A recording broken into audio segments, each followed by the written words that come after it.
Nargothrond should yet stand a while. Now if thou love me, leave me. Haste thee to Nargothrond and save Finduilas, and this last I say to thee, she alone stands between thee and thy doom. If thou fail her, it shall not fail to find thee. Farewell.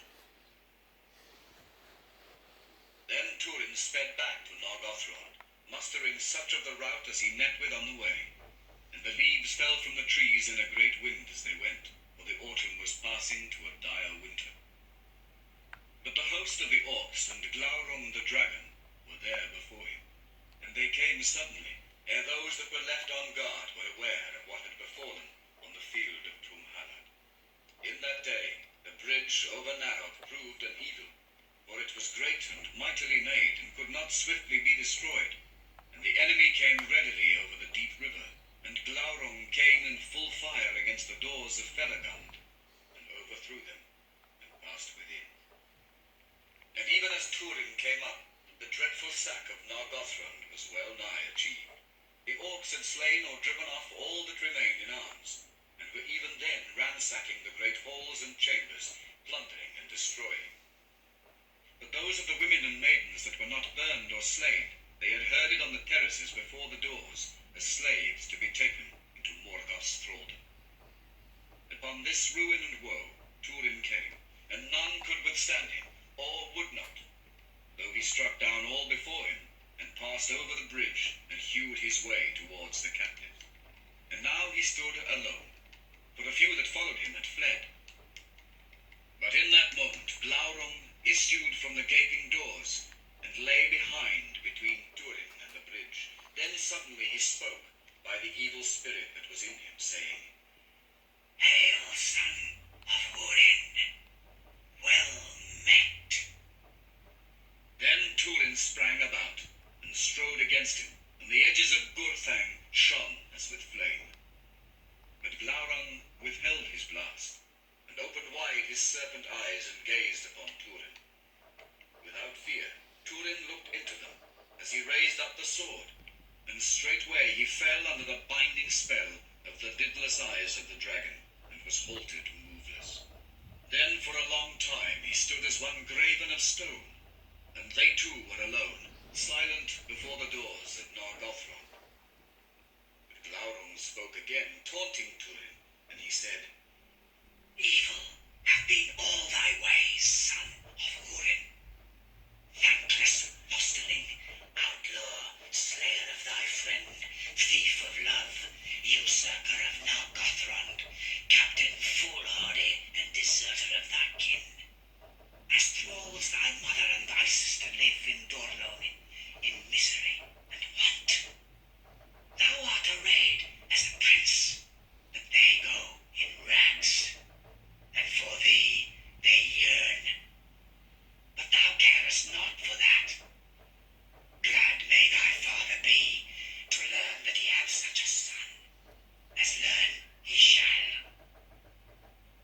And Hurin, being under the spell of Glaurung, hearkened to his words, and he saw himself as in a mirror misshapen by malice, and loathed that which he saw.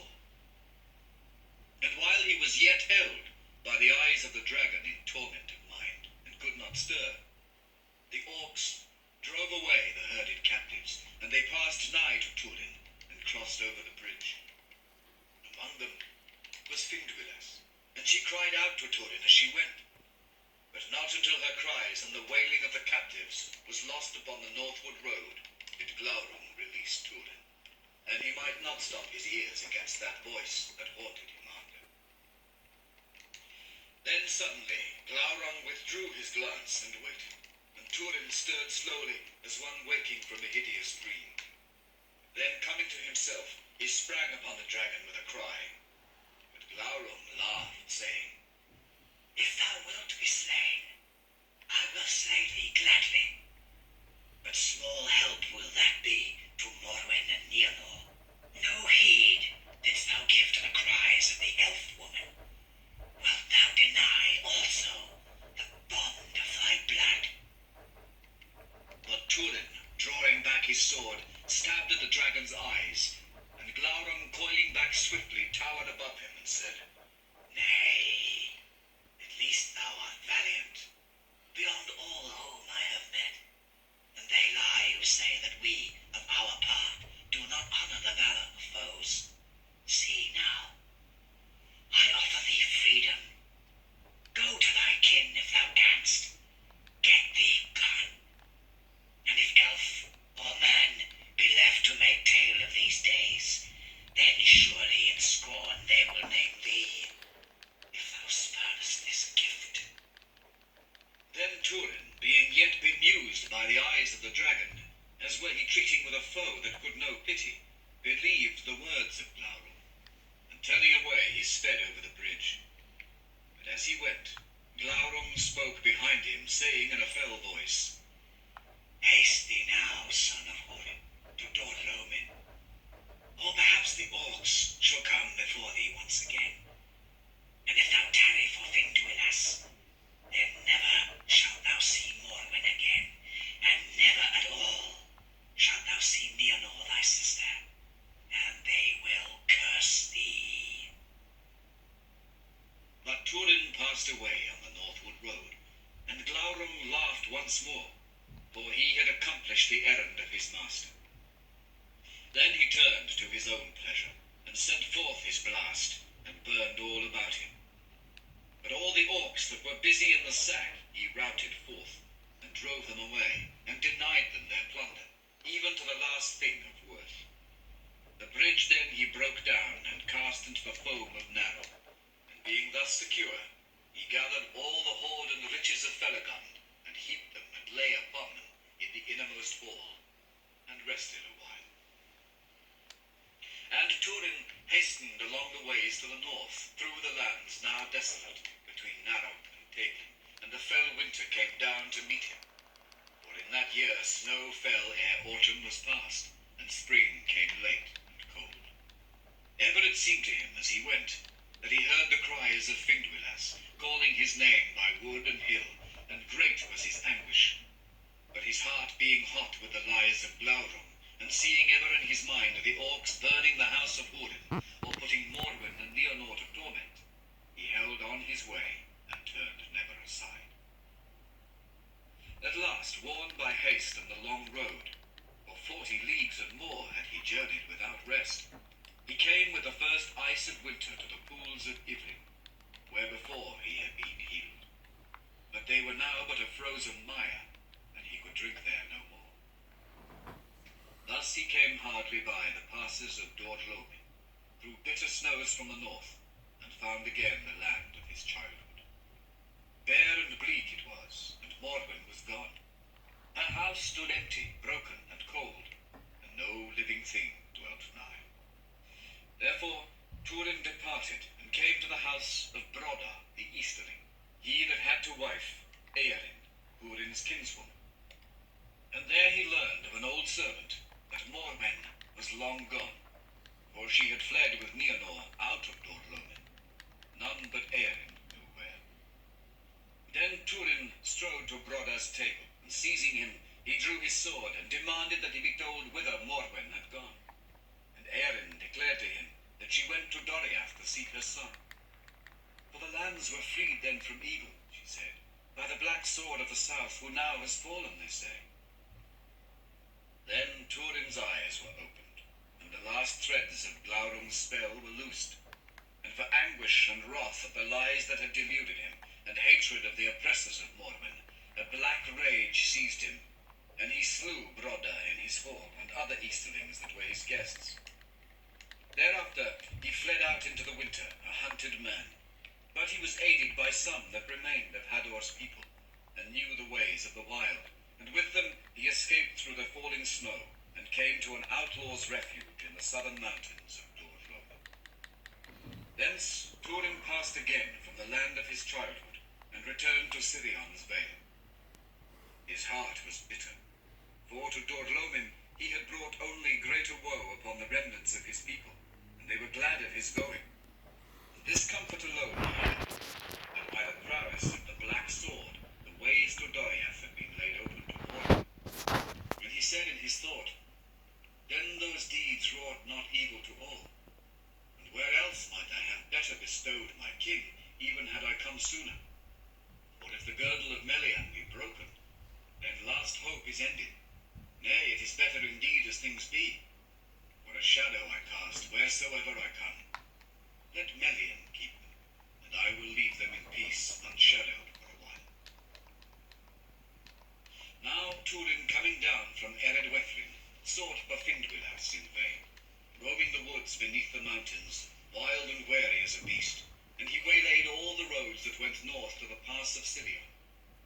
But he was too late, for all the trails had grown old or were washed away by the winter. Yet thus it was that passing southwards down Taken, Hurin came upon some of the men of Brethil that were surrounded by orcs, and he delivered them, for the orcs fled from Gurthai. He named himself Wild Man of the Woods, and they besought him to come and dwell with them. But he said that he had an errand yet unachieved, to seek Findwilas, Orodreth's daughter of Nargothrond.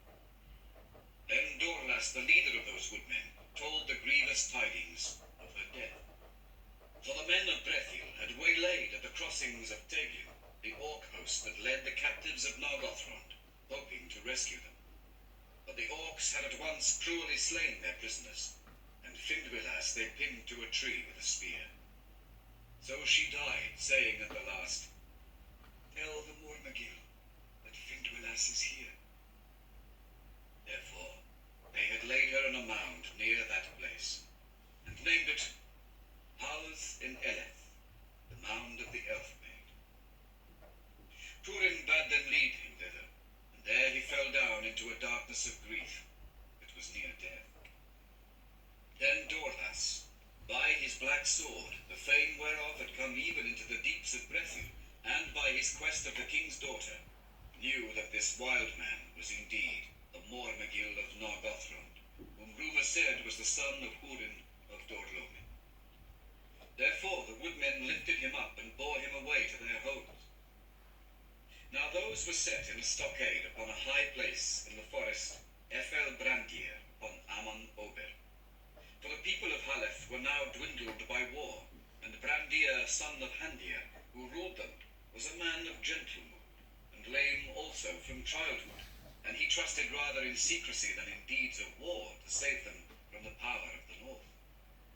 Therefore he feared the tidings that Dorlas brought, and when he beheld the face of Hurin as he lay on the bier, a cloud of foreboding lay on his heart. Nonetheless, being moved by his woe, he took him into his own house and tended him, for he had skill in healing. And with the beginning of spring, Hurin cast off his darkness and grew hale again, and he arose, and he thought that he would remain in Brethil hidden, and put his shadow behind him, forsaking the past. He took therefore a new name, Turandar, which in the high elven speech signified Master of Doom. And he besought the woodmen to forget that he was a stranger among them, or ever bore any other name. Nonetheless he would not wholly leave deeds of war, for he could not. Now new tidings came to Doriath concerning Nargothrond, for some that had escaped from the defeat and the sack, and had survived the fell winter in the wild, came at last to Thingol seeking refuge. And the march wardens brought them to the king. And some said that all the enemy had withdrawn northwards, and others that Glaurung abode still in the halls of Felagund. And some said that the Mormagil was slain, and others that he was cast under a spell by the dragon, and dwelt there yet, as one changed to stone. But all declared that it was known to many in Nargothrond ere the end, that the Mormagil was none other than Hurin, son of Hurin of Dorlomin.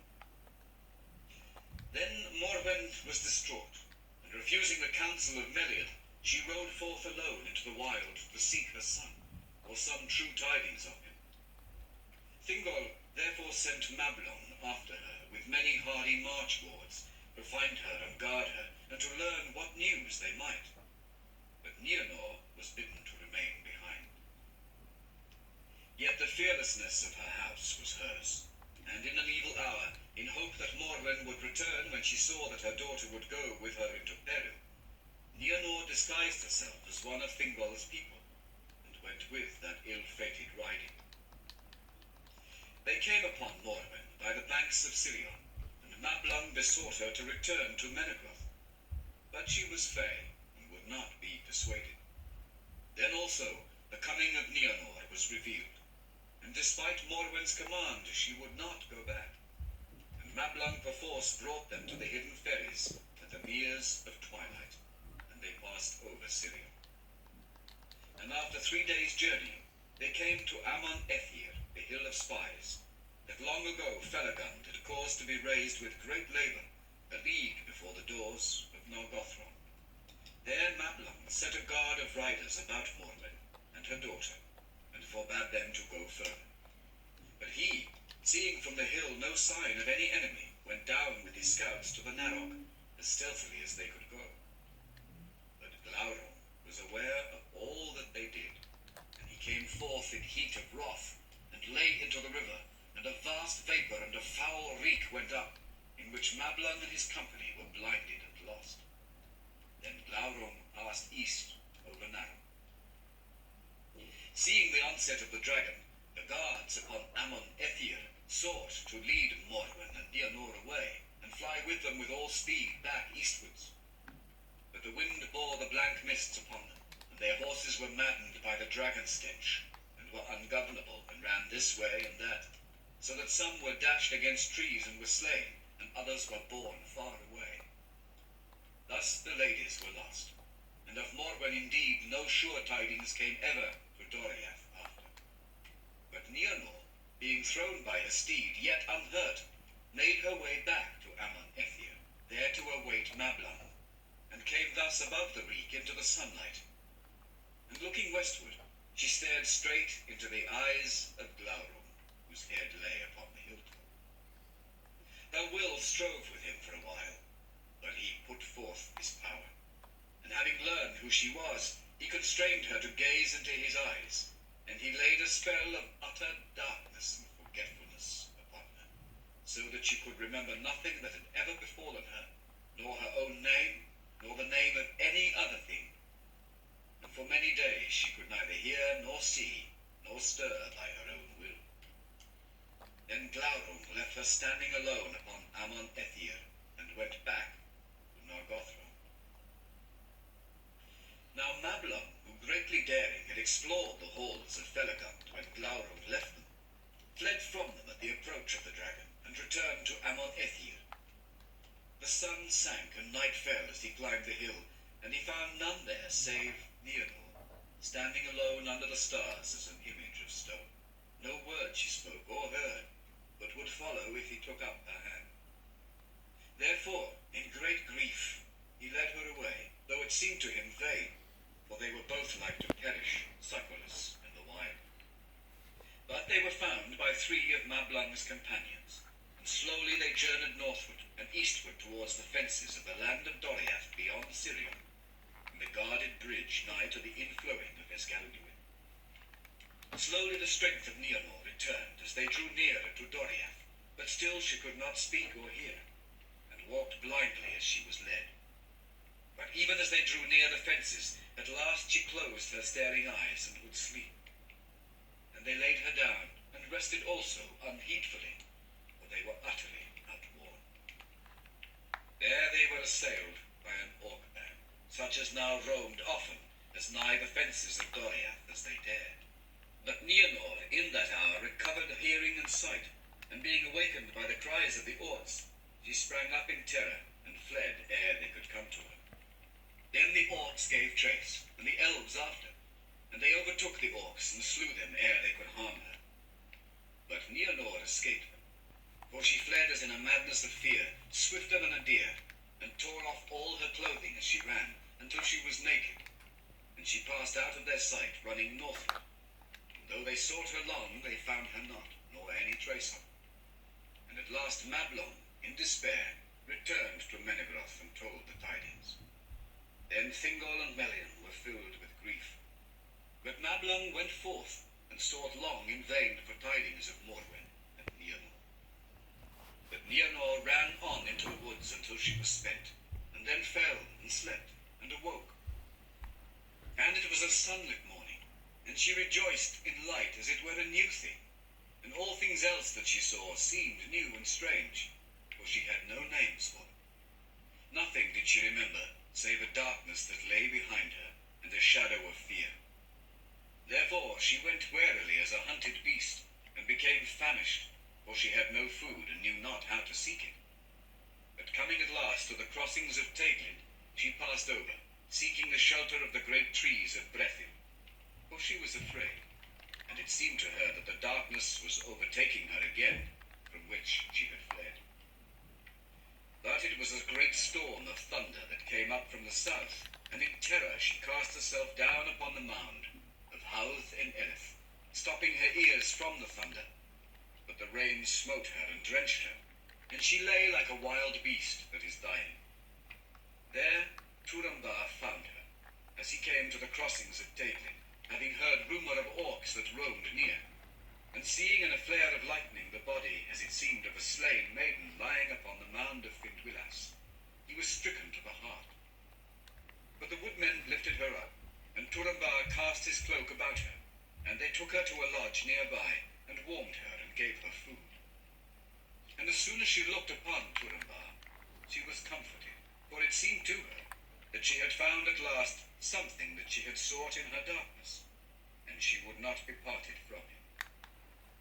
But when he asked her concerning her name and her kin and her misadventure, then she became troubled as a child that perceives that something is demanded but cannot understand what it may be, and she wept. Therefore Turambar said, "Do not be troubled. The tale shall wait. But I will give you a name, and I will call you Ninia, Tear Maiden." And at that name she shook her head and said, "Ninia."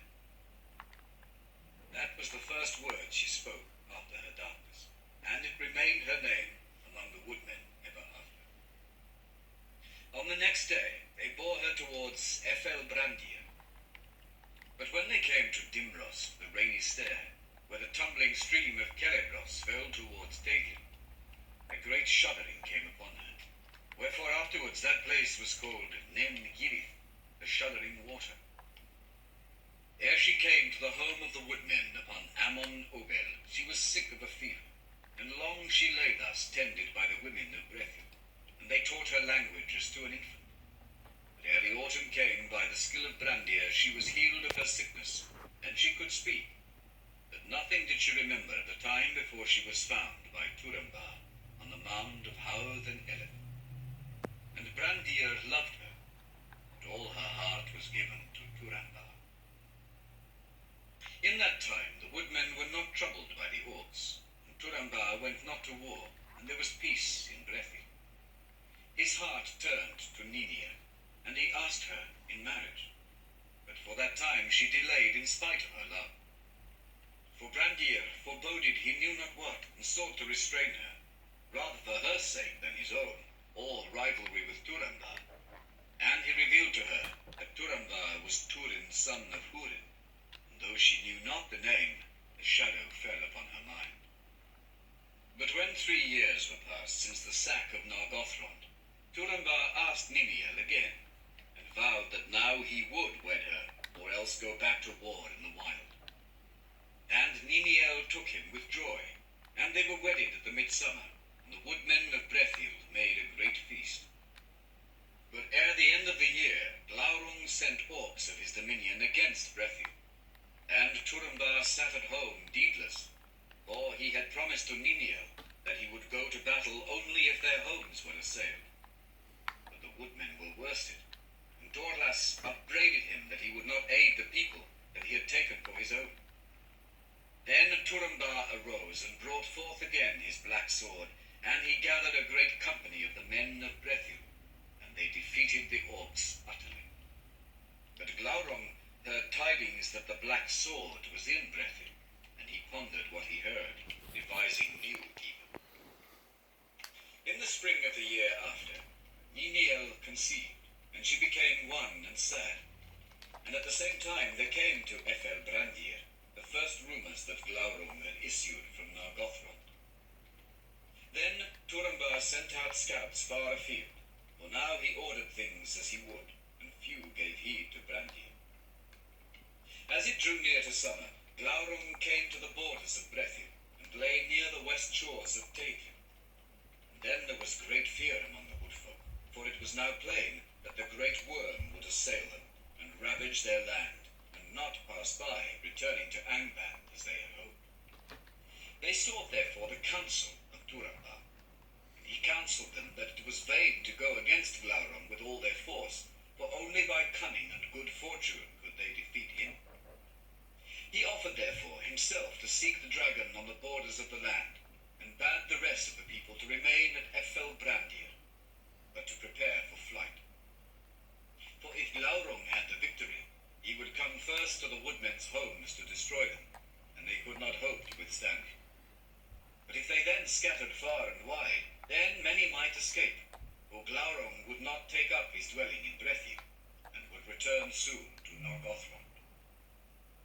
Then Turamba asked for companions willing to aid him in his peril, and Dorla stood forth, but no others.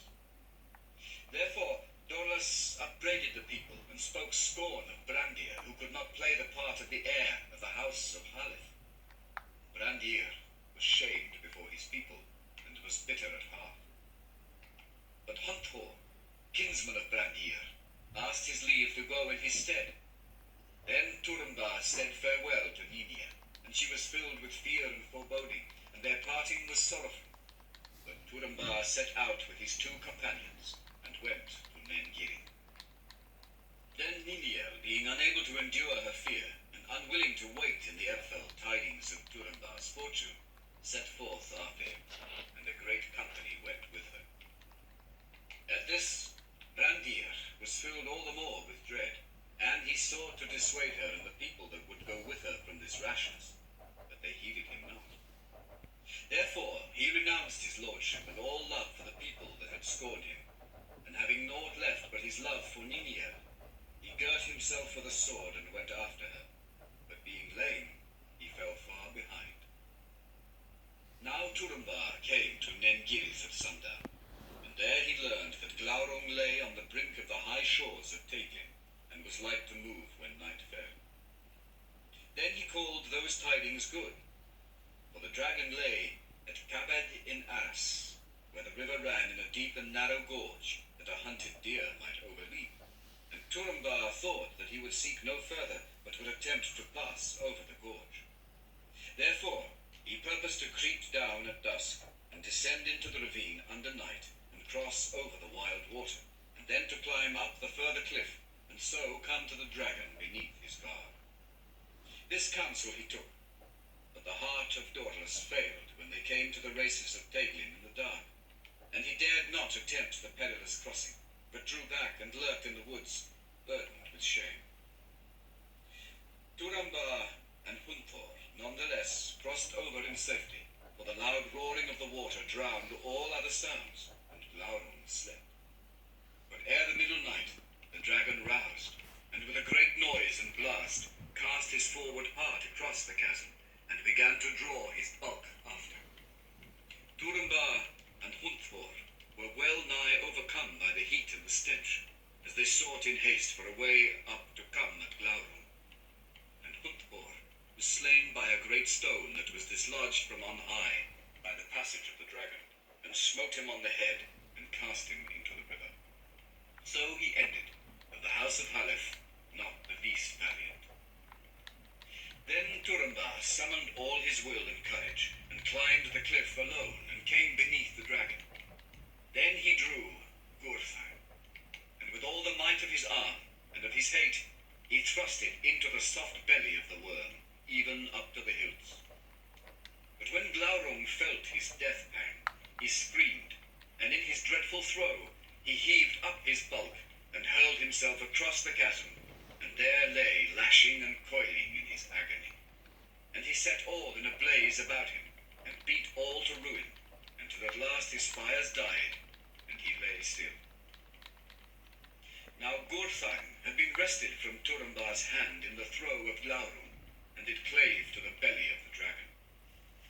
Turamba therefore crossed the water once more, desiring to recover his sword, and to look upon his foe. And he found him stretched at his length, and rolled upon one side, and the hilts of Gurthang stood in his belly. Then Turambar seized the hilts and set his foot upon the belly, and cried in mockery of the dragon and his words at Nargothrond. Hail, worm of Morgoth, well met again. Die now, and the darkness have thee. Thus is Turin, son of Hurin, avenged. Then he wrenched out the sword, but a spout of black blood followed it and fell on his hand, and the venom burned it. Thereupon Glaurung opened his eyes and looked upon Turambar with such malice that it smote him as a blow. And by that stroke, and the anguish of the venom, he fell into a dark swoon and lay as one dead, and his sword was beneath him. The screams of Glaurung rang in the woods, and came to the people that waited at Nengirith. And when those that looked forth heard them, and saw afar the ruin and burning that the dragon made, they deemed that he had triumphed and was destroying those that assailed him. Niniel sat and shuddered beside the falling water, and at the voice of upon her again, so that she could not stir from that place of her own will. Even so Brandir found her, for he came to Nengirith at last, limping wearily. And when he heard that the dragon had crossed the river and had beaten down his foes, his heart yearned towards Niniel in pity. Yet he thought also, Turambar is dead, Niniel lives. Now it may be that she will come with me, and I will lead her away, and so we shall escape from the dragon together. After a while, therefore, he stood by Niniel, and he said, Come, it is time to go. If you will, I will lead you. Then he took her hand, and she arose silently, and followed him, and in the darkness none saw them go. But as they went down the path through the crossings, the moon rose, and cast a grey light on the land, and Niniel said, Is this the way? And Brandir answered that he knew no way save to flee, as they might, from Glaurung, and escape into the wild. But Niniel said, The black sword was my beloved and my husband. To seek him only do I go. What else could you think? And she sped on before him. Thus she came towards the crossings of Teiglin, and beheld Howth en Eleth in the white moonlight, and great dread came on her. Then with a cry she turned away, casting off her cloak, and fled southward along the river, and her white raiment shone in the moon. Thus Brandir saw her from the hillside, and turned to cross her path. But he was still behind her when she came to the ruin of Glaurung, nigh the brink of Cabed en As. There she saw the dragon lie,